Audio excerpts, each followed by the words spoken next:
Yes, my viewers and subscribers. Blessings, blessings, blessings. Now, I am finally here to speak a little bit on what went on earlier this morning.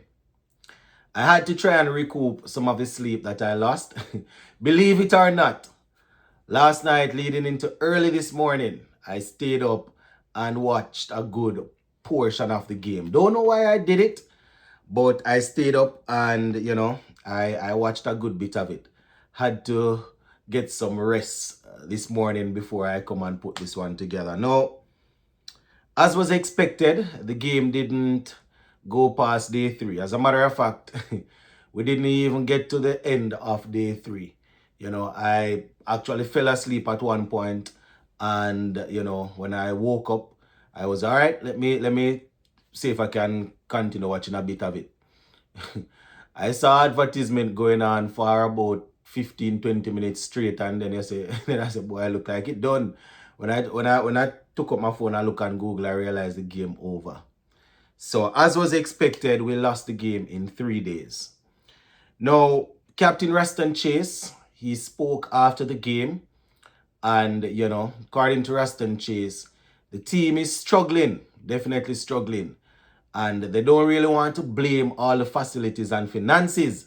But according to Ruston Chase, that's a huge part of why they are unable to produce. It's not, it's a huge part of why they are unable to produce. So I'm gonna be sharing this post-match interview, and we'll just talk a little bit. I am assuming everybody already know about the score because I'm doing this late. So Westin is bowled out for 162 in the first innings. India 448, right, for 5 declare, and then West Indies asked to bat a second time. As was expected, we started day three batting. If India had decided to bat for a bit longer, it would have just been waste of time, 146. And it might sound heartless and cool, but it's the truth. So that's why even before the game started, when I hear the captain talking about, boy, right now, it's less pressure going in because nobody expect them to do well. So, it's less pressure. They can just go in and do their thing because nobody expect them to win. And it might sound away because as a team, you want to know that your fans they are behind you and expect you to win. The thing is, we're gonna support the team, but we don't expect them to win. If they perform well, our the game go to 4.5, 5 days, we take that. So until they start put up some good performances on the board, they can't really and truly expect that people going going stick their neck out for them. But um it was under the 38 that Alec Arthanes scored in that second innings that really and truly made any sense. He got 38 from 74, and I mean Justin Graves got 25.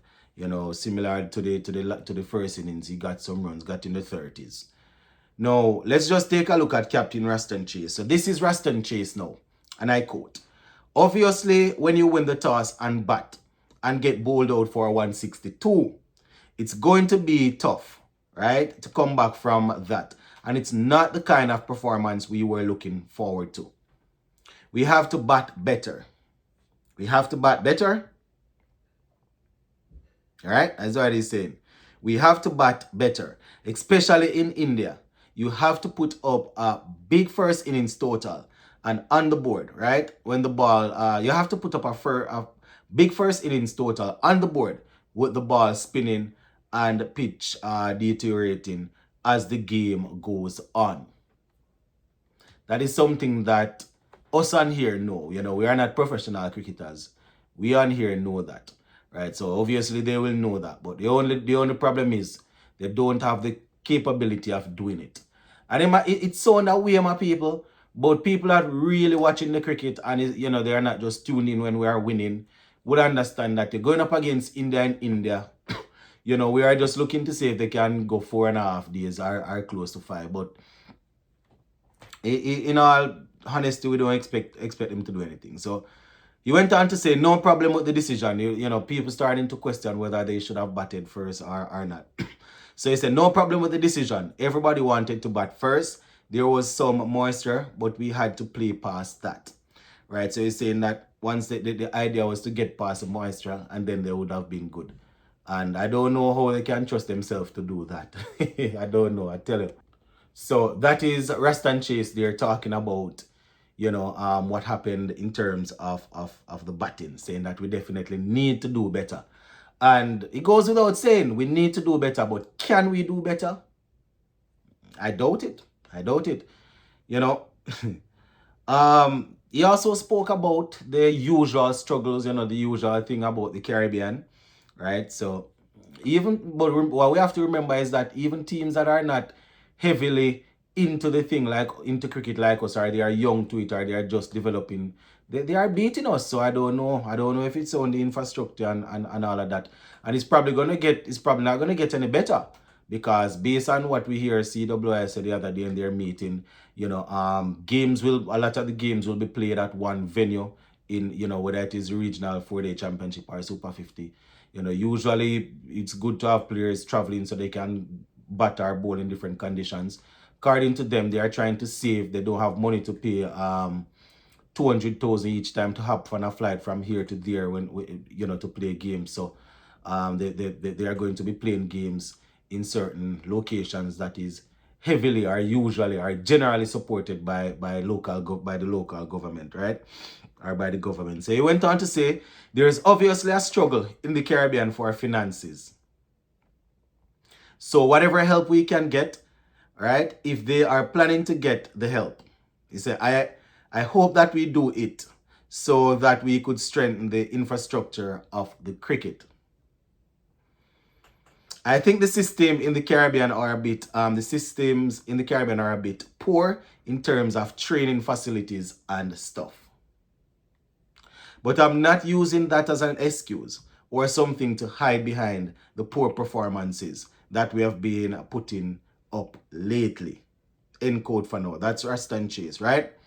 And something that I heard, I think it was Brian Lara that said it a while back, is that, back in their days and even before his time, we were going off talent, right? We were going off talent and just skills and guys just being very, guys being gifted and very talented. The world, according to what they are saying, they have caught up using technology. So certain things, they use that to improve themselves. But I don't know if that's the only thing. I don't know that. Obviously finances and all of that, we need that, but I don't know if that's the only thing, my people. I personally think that, the guys are just not ready for international cricket. They are just not at that level. They are not at that level. And I guess that's what Chase is saying, the finances and the infrastructure. But personally, I believe that even if we get world-class training facilities, I don't know. I don't know that we'll just automatically start producing.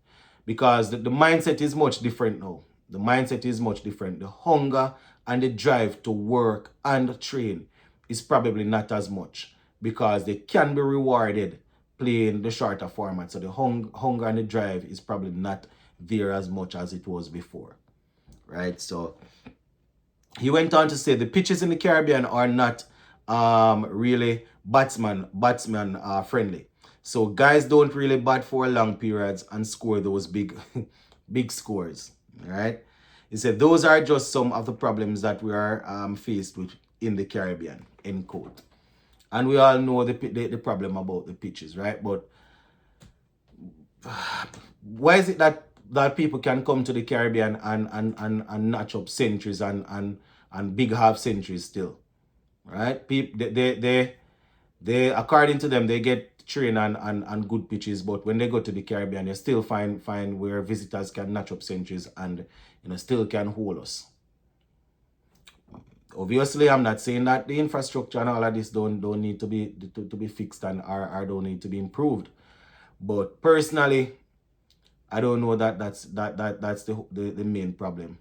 Because even if you don't want to go back to the 60s, 70s and 80s, right? Early 90s. You can go as late as Shivnarine Shandopal, started a bit early, but all of these guys, the Shandopal, the Sarwan, the Gales, all of them, they played in a time when, other teams around the world, they were catching up in terms of, being exposed to certain technology, and they were still performing. So I just don't know that. I don't know that our guys are. It's just a culture. The culture has shifted, right? It has shifted, and the work that these guys would put into to get to that level, I don't know that these people, these new cricketers, are putting it in. Because when you listen to interviews back in the days, you would hear batsmen and bowlers talking about the amount of work they have to do. Our guys, they go in the pitch, they go into bat. They're training for a test series, and they go into bat, and I hear them talking about, all they're doing is trying to hit the ball over the boundary. And if the bowler that is bowling, they need telling them that they need 20 to win from 2 overs in test and all of them things. So I don't know. And going into a series, you hear that, boy, they haven't been active in terms of playing a lot of red ball cricket or a lot of red ball training, but they were active, playing T20. So it's just for them to condition the mind and transfer the T20 into test. You're going to play India and India, and you're hearing that all the guys were active. Is that there's a difference. The preparation is well, I don't know my viewers and subscribers, but I just got the strength to really put together something, and y'all can let me know what you think, my people. Big up on yourself.